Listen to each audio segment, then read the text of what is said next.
છે, હું છું આપની સાથે સંધ્યા। મેઘરાજા અત્યારે આરામના મૂડમાં છે। છૂટો છવાયો જ વરસાદ હાલ વરસી રહ્યો છે, પરંતુ 4-5 દિવસ બાદ મેઘરાજાની ગાડી ટોપ ગિયરમાં જોવા મળશે। વરસાદનો નવો અને જોરદાર રાઉન્ડ 22 જુલાઈથી જોવા મળશે। જુલાઈના અંતમાં વરસાદનું ભરપૂર જોર રહેવાની અંબાલાલ પટેલની આગાહી છે। બંગાળની ખાડીમાં એક મજબૂત લો પ્રેશર એરિયા સક્રિય થયો છે અને રાજસ્થાન પર સાયક્લોનિક સર્ક્યુલેશન પણ બનેલું છે, જે આગામી દિવસોમાં હવામાન પલટી શકે છે। 3 સિસ્ટમ સટાસટી બોલાવે તો ખેડૂતને રાહત મળી શકે છે।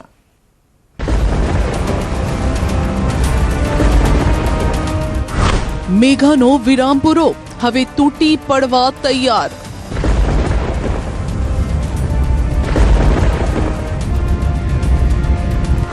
4 દિવસ બાદ ફરી વાદળા ગરજશે અને વરસશે।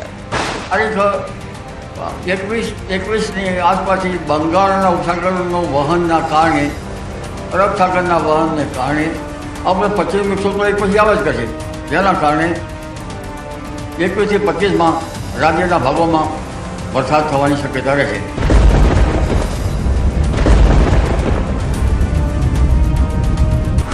હવે મધ્ય ગુજરાતનો વારો પાડશે મેઘો। વડોદરાના ભાગોમાં કેટલાક ભાગોમાં ભારે વરસાદ થવાની શક્યતા રહેશે।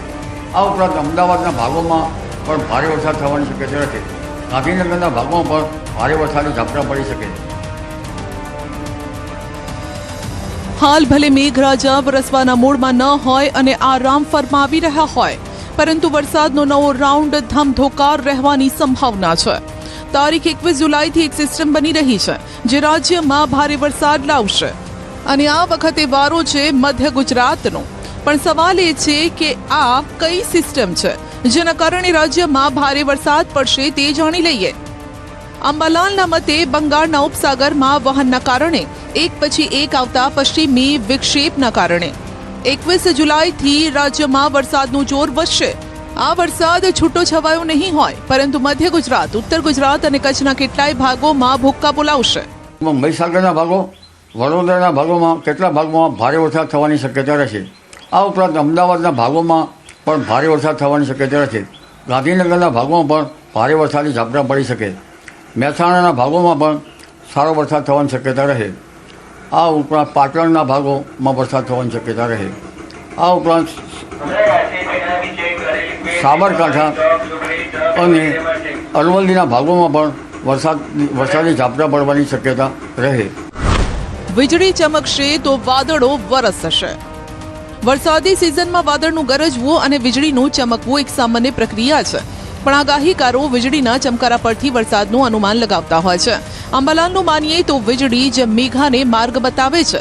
વીજળી વિના મેઘો સારી રીતે વરસતો નથી। અષાઢી બીજે વીજળી ચમકે તો સારા વરસાદના વાવડ જોવા મળતા હોય છે, પરંતુ અષાઢી બીજે કેટલી જગ્યાએ વરસાદ તો વરસ્યો, વીજળીનો ચમકારો ન જોવા મળ્યો। હવે અંબાલાલ જેવા આગાહીકારોની નજર અષાઢ સુદ પાંચમ અને અષાઢ સુદ નોમના રોજ આકાશ પર રહેશે, કેમ કે વીજળી જ વાદળો ખેંચી લાવશે। જ્યાં સુધી વીજળી ન થાય ત્યાં સુધી સારો વરસાદ થાય નહીં। વીજળી વરસાદનો માર્ગ બતાવે છે। વીજળી વિનાના મેઘો સારી રીતે વરસતા નથી। અષાઢ સુદ બીજે કંઈ વીજળીના વાવડ નથી। અષાઢ સુદ પાંચમે હવે જોવું રહ્યું। અષાઢ સુદ પાંચમે વીજળી ના થાય તો પછી અષાઢ સુદ નોમે જોવું રહ્યું। રાજ્યમાં વરસાદની ઘટ તો છે જ, પણ રાજ્યના કેટલાક વિસ્તારો એવા છે જ્યાં નામ માત્રનો વરસાદ વરસ્યો છે। હજુ સુધી કેટલી જગ્યાએ એક છાંટોય નથી પડ્યો। ખાસ કરીને દ્વારકા, જામનગર, કચ્છ, ઉત્તર સૌરાષ્ટ્રના વિસ્તારોમાં ખેડૂતો તરસી રહ્યા છે। હવે તેમની વરસાદની રાહ પૂરી થવાની આગાહી થઈ રહી છે। જુલાઈના અંતમાં મેઘો આ વિસ્તારોને પણ તૃપ્ત કરશે। અંબાલાલની આગાહી છે કે નવો વરસાદી રાઉન્ડ આ વિસ્તારોને પણ હવે આવરી લેશે। કચ્છના ભાગોમાં પણ ભારે વરસાદ થવાની શક્યતા રહે કેટલાક ભાગોમાં, અને ઉત્તર સૌરાષ્ટ્રના ભાગોમાં પણ સારો વરસાદ થવાની શક્યતા રહે। આ ઉપરાંત પશ્ચિમ સૌરાષ્ટ્રના ભાગોમાં, દ્વારકાના ભાગોમાં વધુ વરસાદ થવાની શક્યતા રહે। પોરબંદરના ભાગોમાં વધુ વરસાદ પડી શકે અને જામનગરના ભાગોમાં પણ હળવા ભારે વરસાદની ઝાપટા પડવાની શક્યતા રહે। આ ભાગો ઓછા વરસાદના કારણે અછત સામે આ ભાગો ઝઝૂમી રહ્યા હોય તેવું જણાશે। એટલે હાલારના ભાગોમાં પણ વરસાદ થવાની શક્યતા છે. કોહિલવાડના ભાગોમાં તો સારો વરસાદ થવાની શક્યતા રહેશે. 26 થી 30 જુલાઈ દક્ષિણ ગુજરાતમાં ભારે વરસાદ. દક્ષિણ ગુજરાતમાં પણ 30 જુલાઈ સુધીમાં મેઘાના તોફાની રાઉન્ડની આગાહી થઈ રહી છે. દક્ષિણ ગુજરાતમાં પહેલો રાઉન્ડ તો દમદાર રહ્યો. હવે 30 જુલાઈ સુધીનો બીજો રાઉન્ડ પણ ભૂક્કા બોલાવશે તેવી આગાહી અંબાલાલે કરી છે.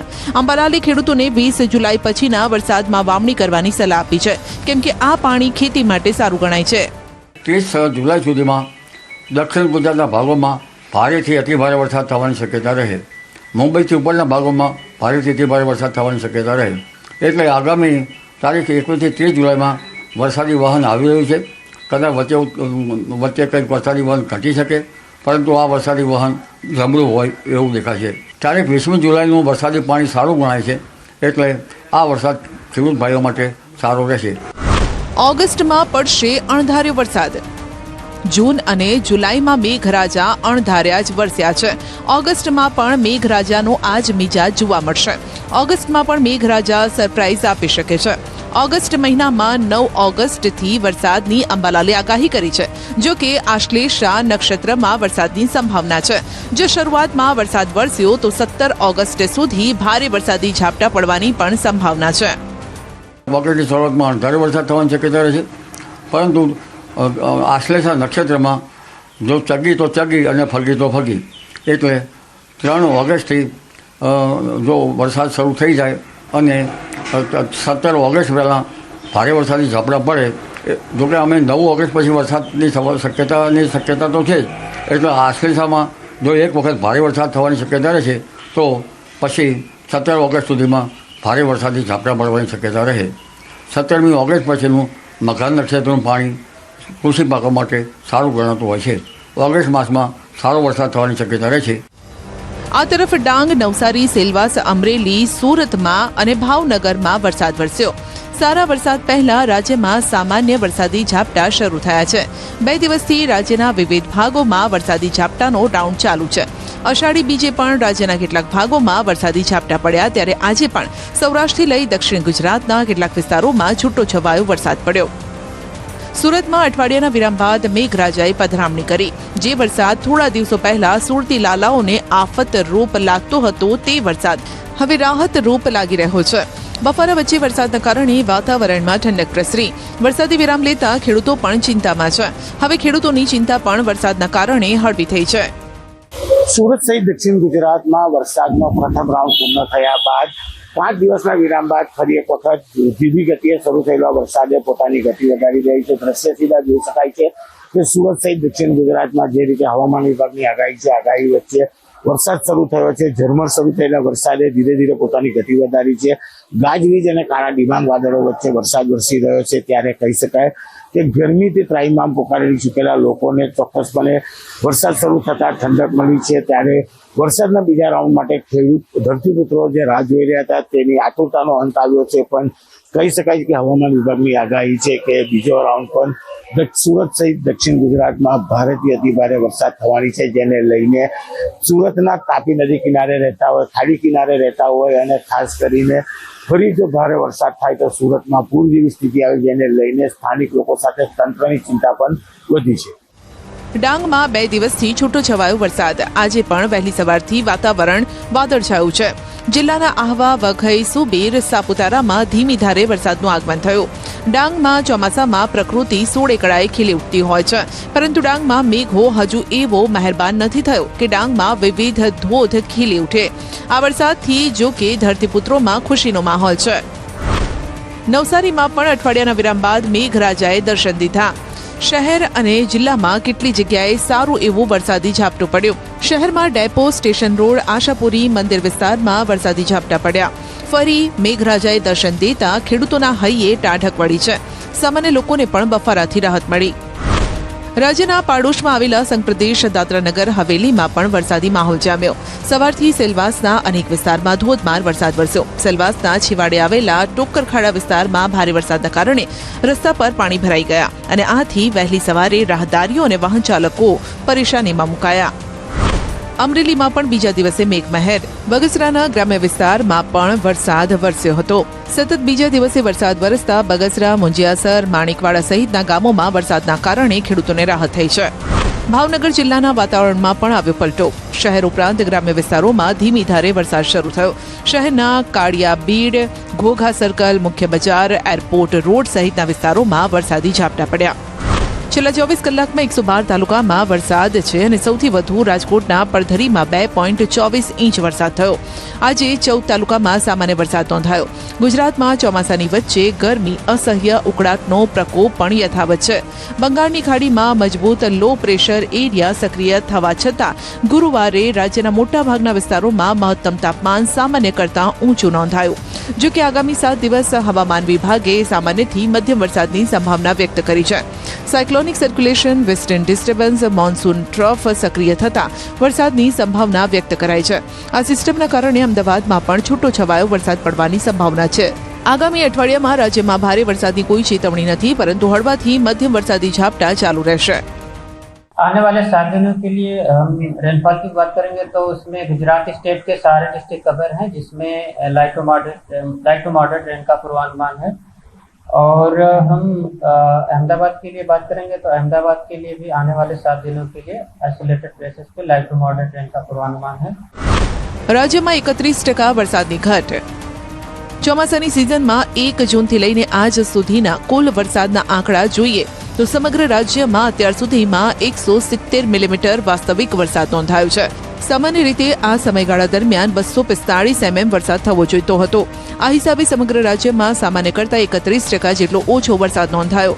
આંકડાને વિસ્તાર પ્રમાણે વિભાજિત કરીએ તો ગુજરાત રિજિયનમાં અત્યાર સુધીમાં 235 મિલીમીટર વરસાદ, જે સામાન્ય રીતે 310 mm વરસાદની સરખામણીએ 25% ઓછો છે.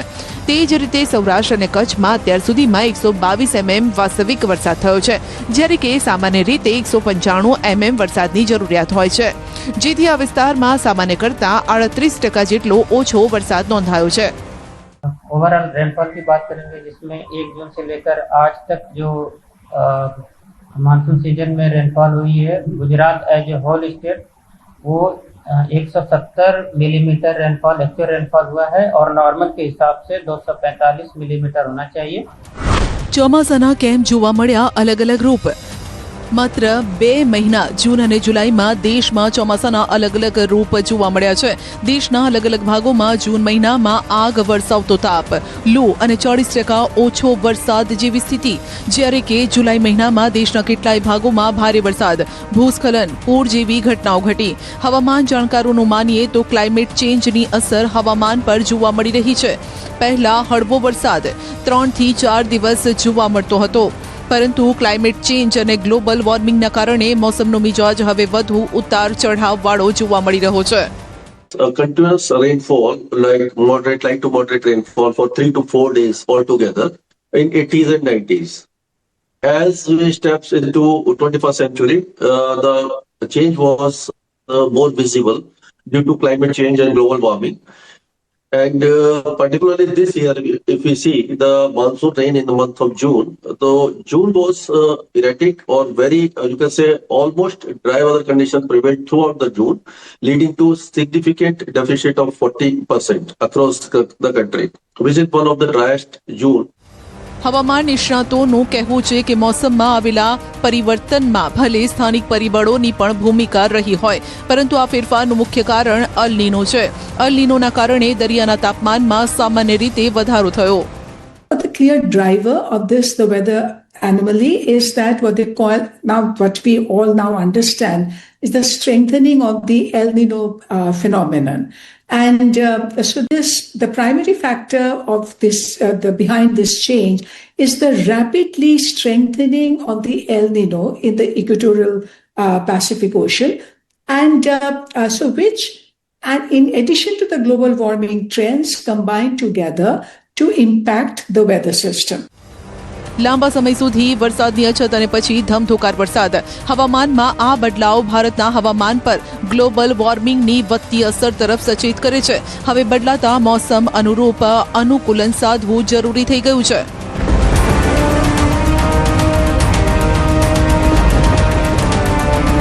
નાઇજીરિયા, ચીલી, રશિયા, અમેરિકા કુદરતની લીલા અનોખી છે. ભારત સહિત કેટલાય દેશો વરસાદના એક એક ટીપા માટે તરસી રહ્યા છે.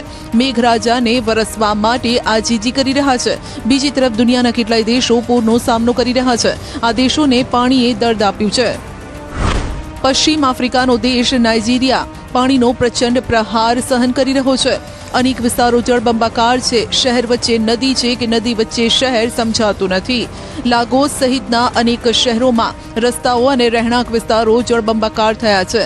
હજારો લોકો પૂરથી પ્રભાવિત છે. અનેક પરિવારોને સુરક્ષિત સ્થળે ખસેડવામાં આવ્યા છે, જ્યારે હજારો પરિવારો મદદ માટે હાથ લંબાવી રહ્યા છે.